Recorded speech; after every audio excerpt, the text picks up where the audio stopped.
Welcome back to my channel. And today I'm gonna show you how to make a reflective material from anything that you can find at home. I'll show you later on what you need.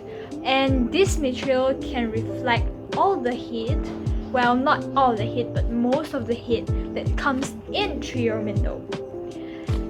And it's gonna look like this. As you can see here, it's very nice, very reflective. And you know, all those things that people usually put like on their window, car window, when they park their car under the sun, under the bright sun, they usually put that thing that is very reflective. So it's the same function as that, but this one you can make it at home with recyclable materials. And let's get straight to it.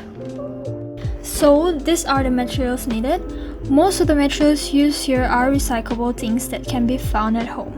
First of all, you'll need a cutting mat, a pair of scissors, cutter, and metal ruler, and any type of newspapers you can find at home.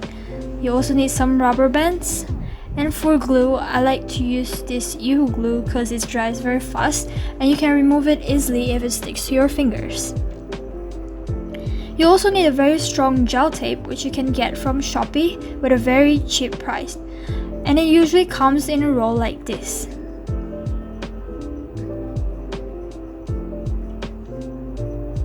Other than that, you also need aluminum foil, which you can usually find it in your kitchen, paper egg trays, 2 of them, and the last one, you'll need a cardboard. And I'm pretty sure you have ordered a lot of things during this MCO period and now you can just reuse it. And now we're gonna start with the cardboard. First, you gotta cut the box open, but make sure you just cut through on one side to keep the board as long as possible. Now draw a line 5 cm from the first line you can see on the box, which connects all the way from end to end. After you finish drawing the first line, draw another line 5 cm from the first line.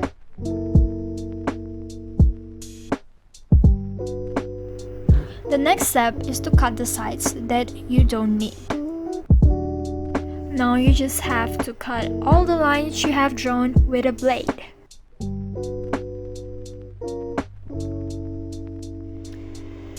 Okay, so now that I've finished cutting, you can see that each cardboard is actually pretty thin. So this is the reason why I wanted to make 2 of them to make it more sturdy.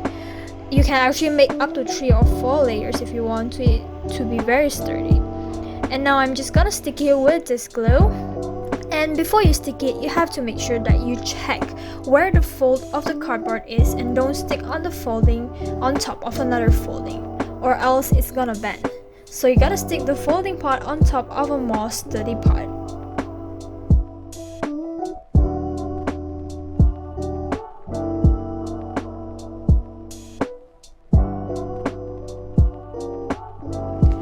After you stick with the glue, you still have to press it with your hand for a few seconds to make sure that it's securely in place. Now we gotta start with the egg trays. First of all, I'm gonna fill up the empty spaces with newspaper so that it's more compact. And when I was about to press the 2 egg trays together to make sure the newspaper are securely in place, I pressed too hard and this happened.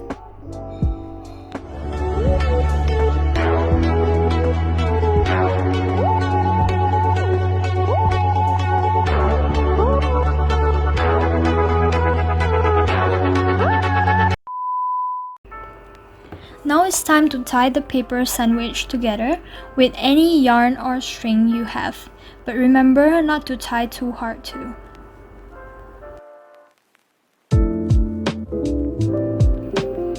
After that, use aluminum foil to wrap up the whole paper sandwich.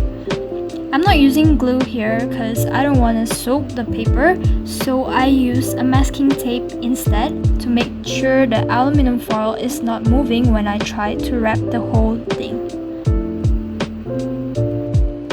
Aluminum foil has the characteristics that it will actually stay in shape even after you shape it, and this is the reason why I'm not using any liquid glue here. For this last step, you will need masking tape and rubber band. It is preferable to use thick rubber band like that and not the thin ones like this, like the ones I'm using, because it will break easily when it's exposed to heat. Since I don't have the thick rubber right now, so I'm using a lot of thin ones together to make it stronger. You will have to stick the back part of the rubber band with U-hook and masking tape to secure it in place.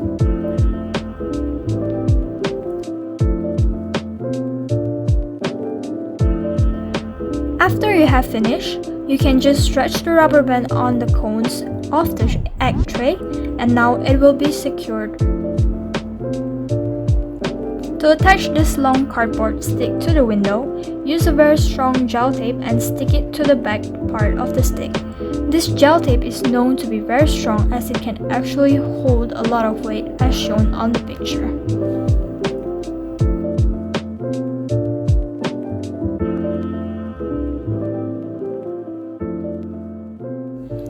Okay, so actually it's supposed to be stick on window, but since my window are currently stick with something else from the inside, so it's a bit difficult for me to remove it again. That's why for now I'm showing you an example on the door, how I stick it on the door, but then no worries because this gel tape is known to stick strongly on glass. So this is the product. The size is 300mm by 300mm and it's 1 inch thick. Now imagine having a window like this. Then you just have to put the product there, cut the excess cardboard strip, and you can put as much as you want. And according to your window size, you can adjust how much you wanted to put there. Don't forget that you have to stick all the cardboard sticks to the window first, so that you can attach the aluminum squares to it and not directly at the window. The gel tape used can be removed without leaving any marks, so your window will still be as good as new even after you stick it. This product is basically like a sandwich. It's made layers by layers. The aluminum foil reflects thermal infrared radiation due to its shiny and metallic surface, thus reducing heat transfer into the room. The egg trays are made out of paper fibers, and together with the newspaper, they are great at sound absorption, which means that this product can also improve the sound insulation in your room. Here is a diagram taken from dinacopper.com showing how aluminum foil reflects heat. So in conclusion, this product will be able to reflect heat and improve sound insulation. And that's all for today. Thank you for watching.